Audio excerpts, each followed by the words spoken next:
Hello everyone and welcome back to my World of Tanks replays. So today I've got a game in the AT-2 on Red Shy for you. And the AT-2, albeit being one of the slowest tanks in the game, in my opinion it is one of the most fun tanks. And that is due to the amount of armour that is just packed into this small little bucket of fun. I mean, the front of this tank has 203mm of armour, and the sides and rear have 101mm of armour. In a tier 5 game, as this one is, this tank is nigh on indestructible. I mean, you just stick it in a place and point the front of this towards the enemy and just let the gun go to work and you'll have a good game in it. So, but the one drawback of this tank, as I've briefly mentioned, is the speed. I mean, we're only going up this small little incline and we're just about getting to 9 kilometers an hour, and we haven't even got up this massive hill yet. So yeah, this is going to take a while. So the gun, as I've mentioned, it is a very good gun. It's got a rate of fire of 26.09. It's got an average penetration of 110 and an average damage of 75. Now the average damage is where it falters slightly. However, if you can keep this gun firing continuously at targets, then the damage will rack up quickly.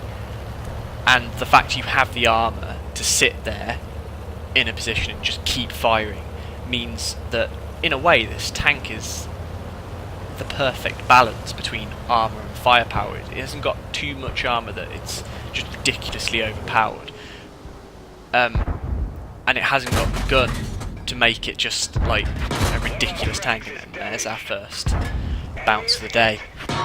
And those two are certainly not the last ones I take. Look, there's 2 in quick succession, and I face my front towards this T1 heavy and bounce my first shot, unfortunately. So yeah, at this point, as you can see, every time it's loaded, I'm firing the gun again. Loaded and firing again. Albeit I'm missing it, which isn't great, I'm still keeping this gun fired. Because you're not going to score any damage if you just keep the shell in the chamber, are you? I mean, it's not just going to magically take damage off an enemy tank. Now the situation on the west isn't looking good. My team has, well, there's no other word for it, been bum rushed by a series of tank destroyers, light tanks and mediums. Which is a good news, bad news situation, because it means that my team has crumbled on that flank, but I can just turn this tank to face them and just let the gun go to work. There's a cheeky little blind fire kill there, don't mind if I do. Meanwhile, I do leave this tank destroyer a little bit too exposed as I was poking out beside that rock a little bit, so the T1 heavy could get some shots into the side. Luckily, thanks to the 101mm of armour and the fact that the tracks do count as space time on this thing, means that I take no damage. And this is where it gets a bit surreal, because it seems as the enemy team forgets that I'm actually here. Like, a Panzer 3-4 just runs out straight into the middle of this field, gets tracked, and myself and a couple of my teammates go to work on taking him out. As he's tracked there, he's just not going anywhere, and then his Panzer 4, hey, tries to do the same. I give him the good news that I'm still here, I'm going to keep firing into him, and he gets tracked again, which means that he's a sitting duck for me to keep pumping shot after shot after shot into him.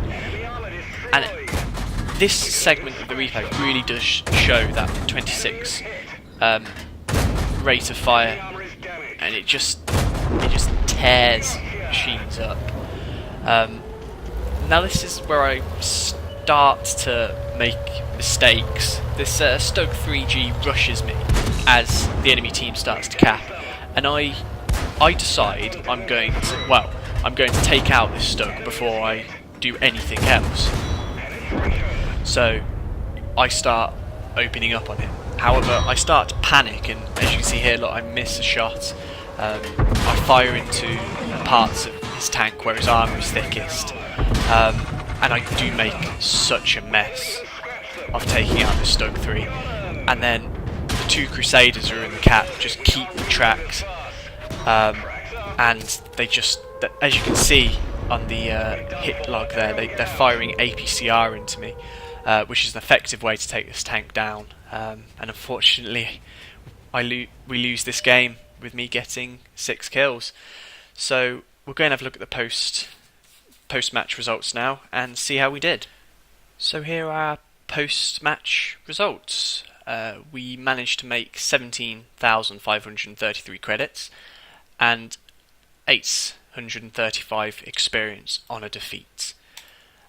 We did get a Top Gun with 6 kills, First Class Mastery Badge, Duelist, 5 for effect, and Cool-Headed thanks to all of those ricochets and non-penetrations we took sitting on that hill.